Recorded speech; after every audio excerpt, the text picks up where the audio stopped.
હાશ, હું તો થાકી ગઈ. મમ્મી તું આવી ગઈ? હા બેટા, હું શાક પણ લઈ આવીને બહારના બધા કામ પતાવી દીધી. પણ તું એ કે તું ટ્યુશન ગઈ હતી કે નહીં? હા મમ્મી, હું ટ્યુશન જઈને આવી. અને હોમવર્ક કર્યું? હા, હોમવર્ક પણ પતી ગયું. સારું. મમ્મી એક વાત કહું? બોલો ને. તું બહાર ગઈ હતી ને ત્યારે પેલા જોશી કાકા આવ્યા હતા. કેમ? બસ એમ પૂછતા હતા કે તારા પપ્પા ઘરે છે કે નહીં.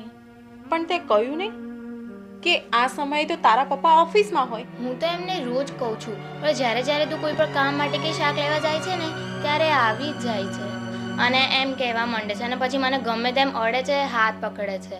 અને જ્યારે હું એમને કહું છું કે તમે મારો હાથ ના પકડો તો કહે છે બેટા હું તને વાલ કરું છું. મમ્મી પ્લીઝ તમે એમને કંઈક કહી દેજો કે એ મને અડે નહીં, કારણ કે મને નથી ગમતું. પ્લીઝ. હા બેટા, તું ભણવા બેસ. આ જોશીનું તો કંઈક કરવું જ પડશે.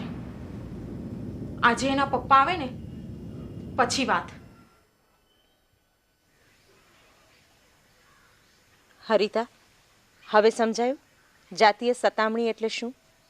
આરતીબેન, સાચું કહું, આ દ્રશ્ય જોઈને હું તો એક સેકન્ડ માટે ડરી ગઈ. એમ ડરવાથી ન ચાલે હરિતા. એક મા તરીકે દીકરીને સાચી કેળવણી આપવી જ પડે.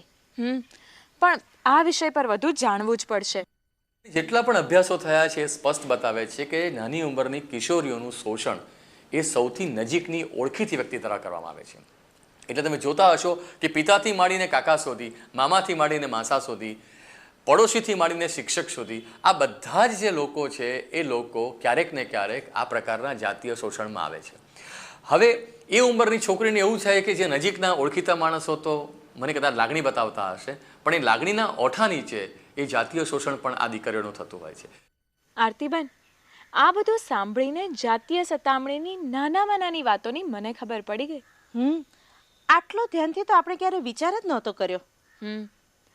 જાતીય શોષણનો ભોગ બનતી કિશોરીઓને તો સહન કરવું જ પડે છે, પણ હા, સાથે સાથે એમના કુટુંબીજનોને પણ સહન કરવાનો વારો આવે છે. જાતીય સતામણીની સમસ્યા એ કોઈ એક ઘરની સમસ્યા નથી. સાથે મળીને આ જવાબદારી ઉઠાવવી આપણી ફરજ છે અને એટલે જ એ સામાજિક જવાબદારી છે. હું આજનો યુવક છું. સ્વસ્થ સમાજ માટે જરૂર છે એક સ્વસ્થ માનસની. યુવક હોય કે યુવતી, હું આ વિષય પર ખુલીને વાત કરીશ. કહેવાય છે લજ્જા અમારું ઘરેણું છે, પણ ના, અમારી શરમમાં અમારી હા ન સમજશો ને અમારી કાયરતા પણ નહીં. મારી દીકરીની રક્ષાની જવાબદારી મારી છે જ, પણ સમાજની દીકરીઓની રક્ષાની જવાબદારી પણ આપણી છે જ.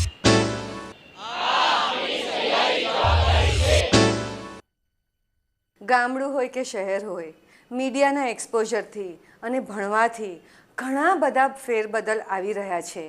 એટલા માટે આજકાલ માતા પિતા વધારે ગભરાતા હોય છે પોતાની છોકરીઓને બહાર જવા દેવા માટે, ભણાવવા માટે, અને મનમાં એક નાનો નાનો ભય રહેતો હોય છે કે હવે શું થશે. તો દરેક માતા પિતાએ અને ખાસ કરીને માતાએ આ ગભરામણ રાખવાને બદલે પોતાની દીકરીના મિત્ર બનીને રહેવું જોઈએ અને પિતાએ પોતાના દીકરાના મિત્ર બનીને રહેવું જોઈએ અને તેમને સાચી સમજણ આપવી જોઈએ અને વાતચીતના જે દોર હોય તે ચાલુ રાખવો જોઈએ.